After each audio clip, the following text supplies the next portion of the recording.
અહીંયા છે એ વર્તમાન કાળનો લકાર છે. ત્યાર પછી છે તો કે અપઠ, તો જે જગ્યાએ અ લાગે એ સમજી જવાનું કે આ ભૂતકાળ છે.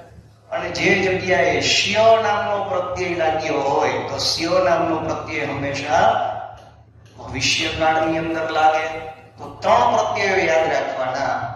તિ, તહ, અંતિ જેવા પ્રત્યયો લાગે તો એ છે વર્તમાન કાળ.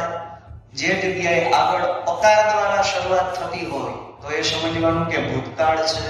અને જે જગ્યાએ ધાતુની પછી અને પદની પહેલા, ધાતુની પછી, ધાતુ શું છે તો કે પઠ ધાતુ છે, બરાબર. પ્રત્યય કયો લાગ્યો? શ્ય. અને વર્તમાન કાળનો પ્રત્યય લાગેલો છે તિ.